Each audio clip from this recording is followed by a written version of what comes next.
Jeremy? Hey, Nick, thanks for the time. We talked to Michael yesterday and he said, they saw a few different looks than you were expecting, maybe in the run game, more, heavy personnel, things like that. Were you caught off guard by anything the Eagles did specifically in the run game yesterday?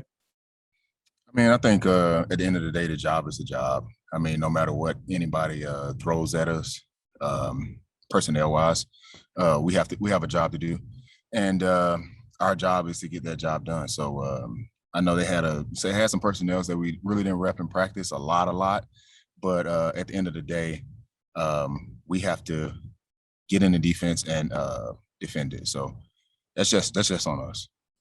Does that kind of just go into fundamentals? We just talked to Dan. He said, maybe you guys are playing a little high. Is that what you saw on tape? Maybe that needed to be corrected.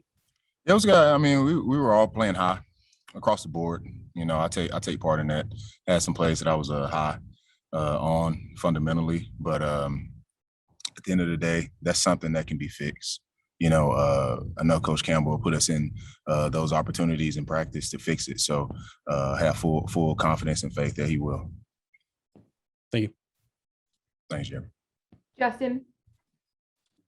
Nick, when you guys have a game like that where maybe fundamentals kind of slip across the board and an opponent is able to run on you that way, is there a reasoning behind it? I mean, is there something that happened in the week or hangover from the previous game? Do you sense any reason why maybe it kind of crumbled across the board for you guys?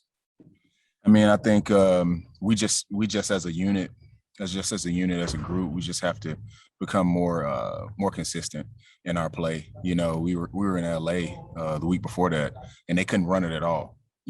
So we just have to not hang our hats on our last performance and come out and put it together on tape again. So we just have to consistently come out and play our style of defense and have confidence that we can do that.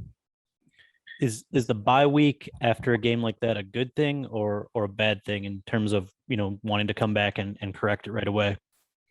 I mean, you want to come back, you want to come right back in and hit the ground running. But this is a game of football. Guys need to kind of get away from the game, kind of refocus, refuel, and think about what they want to be, what they want to be known as in the latter part of the season when we get back. Yes, you want to have that one win in that win column.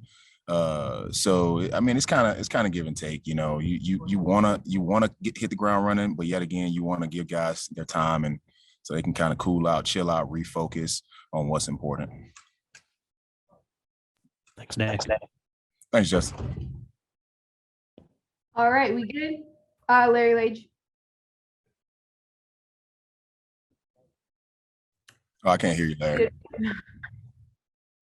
Sorry about that. You mentioned needing to refocus and refuel and what do you want to be known as? At least one of your teammates said, if we don't get better, we're going to be 0-17. There's talk that, this team could they go 0-17? Is that a motivating thing that you don't want to be that team, or can you not even think about something like that?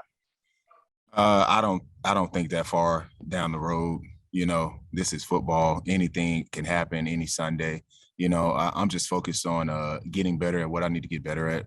Going 1-0. That's how the good teams do.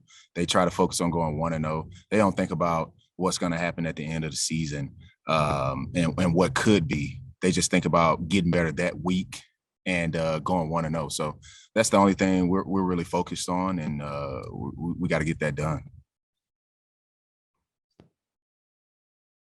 Thanks, Larry. Dave? Hey, Nick. Good to see you. What's up, Dave? Doing good. I was just curious. Tomorrow's a trade deadline. We saw like Von Miller get traded today. I just, on an 0-8 team, sometimes, moves get made that are looking towards the future or just to shake things up, to jumpstart the team. Yeah. Any talk in the locker room, any sort of fear of something like that, or how do veterans sort of approach this day, I guess? Oh no, I mean this is the NFL, like I said, and I mean you don't we don't have control over any of that happens. We're just focused on trying to get the Detroit Lions their first win and get them better. So there's been no real talks in the locker room about that.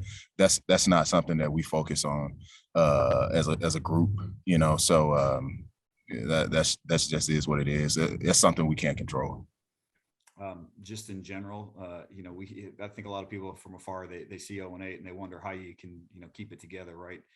Why people aren't sulking or quitting or that sort of thing. Can you speak to what you have in the locker room and maybe why that hasn't been the case to this point? I mean, because we're playing for this great city, Detroit. You know, it's no quitters in this city. If you know Detroit people, so that's kind of what we got on our team. Nobody's looking to bash anybody or down anybody. Not sulking in anything. We're just looking to get better and get this city a win. So, and wins with an S. So we have talented guys in the locker room. We just gotta all put it together, and we believe in each other. We have full confidence in the coaching staff and in each other. We just have to put that on tape, put that on Sunday. So we're not looking to be sad, Debbie Downers, anything like that, because that's not what this city is built on.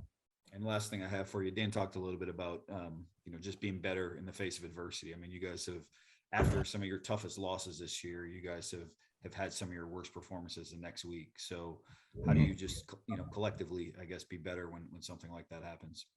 I think is what I hit on earlier. Just getting back to the practice field, working on things that we need to work on fundamentally, like Coach said. And I believe wholeheartedly that Coach Campbell will put us in those situations to work on our fundamentals, work on what we need to work on, and put a better product on the field on Sundays.